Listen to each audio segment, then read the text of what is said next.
on the cold and breezy side, but I wanted to give this braid a little function test. I'm going to start out with Federal Top Guns. These are 1 ounce, 1200 foot per second loads. This is the braid of Xanthos. As you can see, it is a beautiful gun, there's no question about it. It's an inertia gun, all steel receiver, weighs a little bit under 7 pounds. Easy enough to load by hitting the catch at the bottom. And we'll throw a couple holes at the camera first, just to see what type of function we get.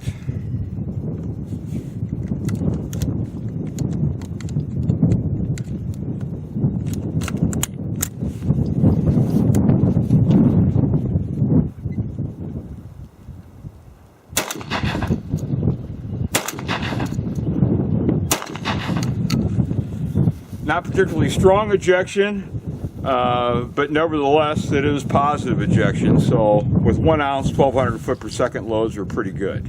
Let me see if we can break a few clays. I should mention there's a couple features here that you may or may not like. As far as the speed loading, if you have a shell in the magazine like this, you open the breech. If you go up with your thumb and push on that shell, it automatically goes into the chamber. Now it's kind of rough on your thumb, so it's not really as good as it might seem, but nevertheless, it works.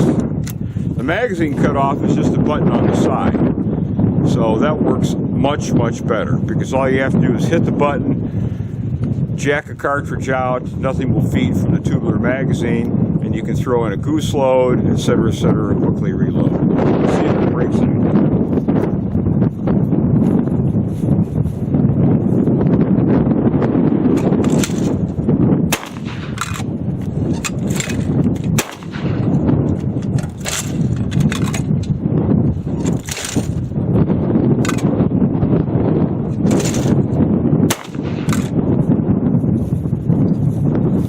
Not much of a problem there.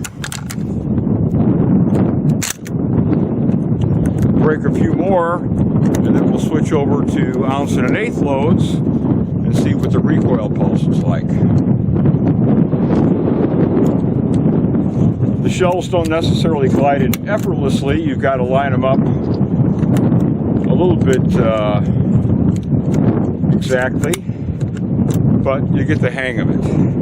It is a beautiful gun, it's got a beautiful trigger. A few more with the 1 ounce loads, and we'll continue on with 1 1/8 ounce.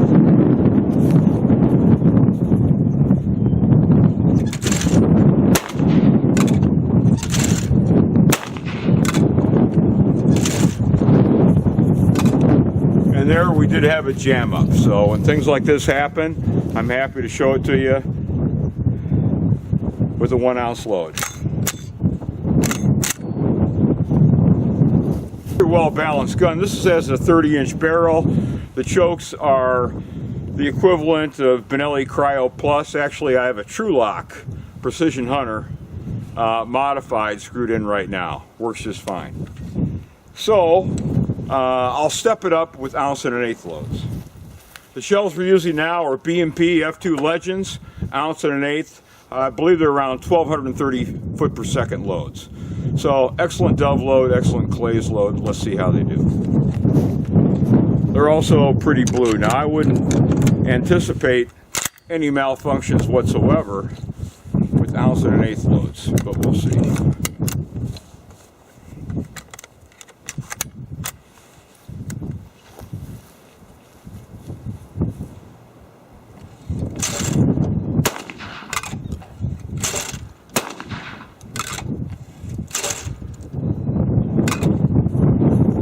And there is a jam, so I don't like that.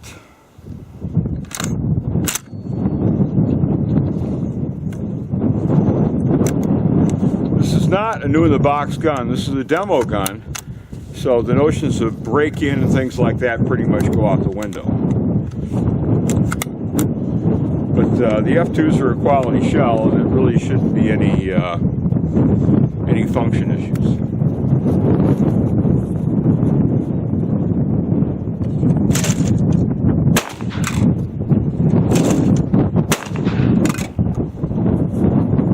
There's another one.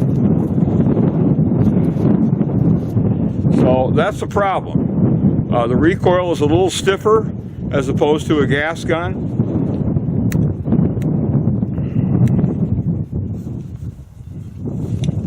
But I don't like these jam ups, and I don't think anybody else would. Certainly shouldn't do that with ounce and an eighth 1230 foot per second loads.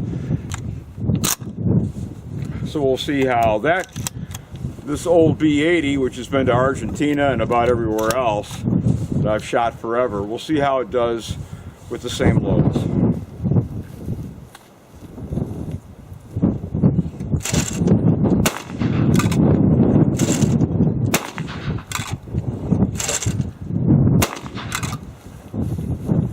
Excellent ejection. Excellent ejection with the B80. It's kicking them out, 9 feet perhaps. Nice little pile of them. Better ejection with the B80. Better ejection with the B80 than with the Xanthos. We'll take a few more. It's a heavier gun. It's a gas gun. A steel receiver B80 is comparatively extremely soft shooting.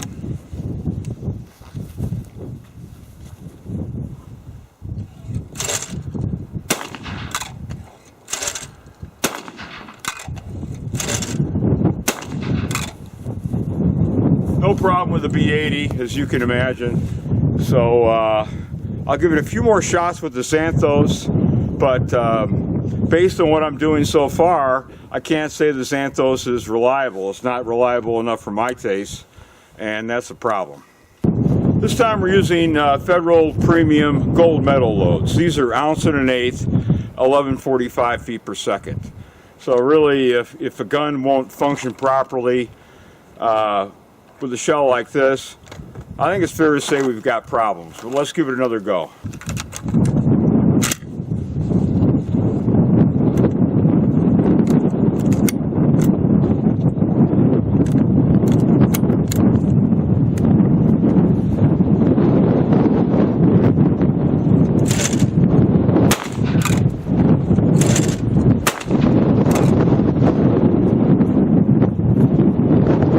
Yet again, another jam, and this is with a different brand, the third brand of shell.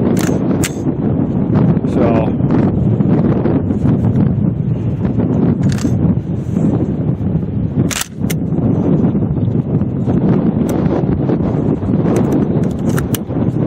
we're about ready to flunk the Xanthos, not because it isn't a beautiful gun, it is a beautiful gun, but on the basis of reliability. With a gun that's a demo gun that's been well broken in, I'm not going to be able to recommend it, I'm afraid. So it's a mixed bag. This is a sample of one, so I certainly can't say they all have reliability problems. But even though it's a beautiful gun, beautifully machined, and there's a lot of things I do like about it, when you're talking about 3 different types of excellent quality factory ammo, and you get multiple malfunctions with each, it's just not an auto loader that I can possibly recommend. Some people would, but I just can't. I don't think anybody would be happy with an auto loader that's this fussy when it comes to ammunition.